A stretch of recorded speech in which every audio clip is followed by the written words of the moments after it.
Hello, everybody. My name is Cassandra, and welcome to my temple.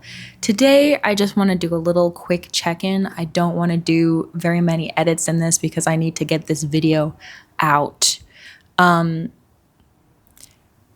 I wanted to make this video because, as a person who's on the internet talking about what she knows about, I think it's important that you guys understand where I'm at in my process as well. Because I know that being in a process is it can be frustrating. It can make you feel like you're not where you're supposed to be, that you should be further ahead. We like to get down on ourselves for where we're at, et cetera, et cetera. A lot of, people in the West, people in first world countries do a lot of self-inflicted pain. We do a lot of self-inflicted pain over here. And as someone who has experienced quite a bit of self-inflicted pain in terms of mindset, mostly, I'm starting to realize, I got to snap out of this. I have so much. I have so much to be grateful for.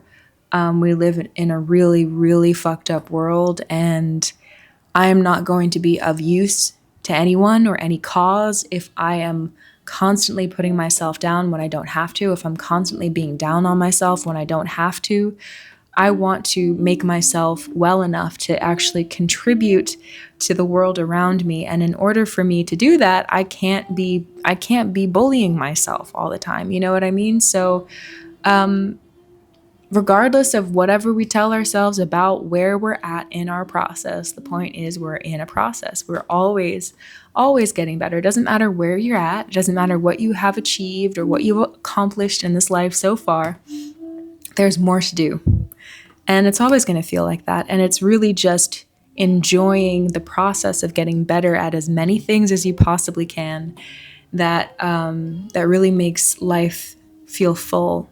When I talk about pain, emotional pain, self-inflicted pain, I'm starting to realize that a lot of us cause ourselves pain with the story we tell about ourselves. When we say, I'm not doing enough, we feel like we are not enough ourselves, that there's something wrong with us for not being further ahead, that, we have all of these ideas and adjectives that we call ourselves. But ultimately, and I mentioned this in quite a few videos now, ultimately, it's the same pain underneath all of the stories. It's, I am unworthy of love. I am unworthy of being loved or appreciated or respected or blah, blah, blah, blah, blah. They're just narratives that we paint our reality with. And I'm just realizing, oh, sorry, please hold for New York. So where I'm at in my process right now is sort of realizing that every story I tell myself ultimately leads to the same feeling. It's the same feeling every single time. And it's the feeling that I'm addressing. It's not the stories anymore. It's just like, okay, here's the pain that I'm dealing with. This is the pain that I have to confront and accept and integrate into my humanity. I'm not saying this is who I am, but it's part of my experience.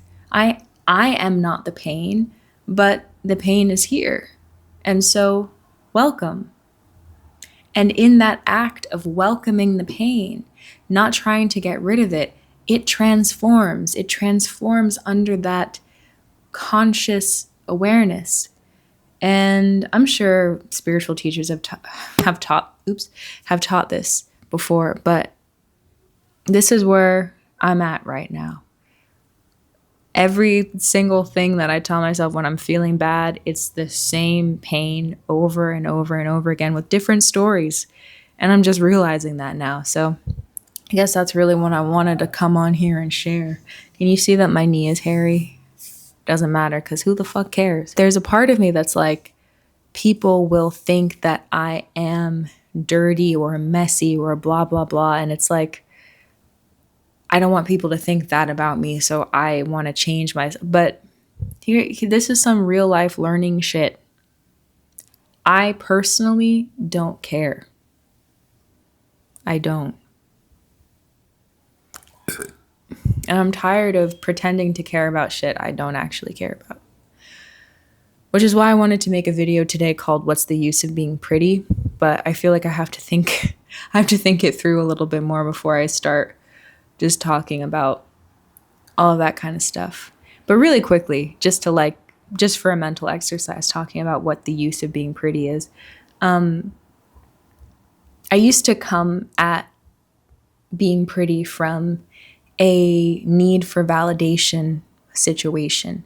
Now, when I dress up or when I decide to look nice or to put myself in drag that makes me feel good, now the motivation is more to express myself, to express a feeling that I have inside of me, something that expresses my artistic side, something that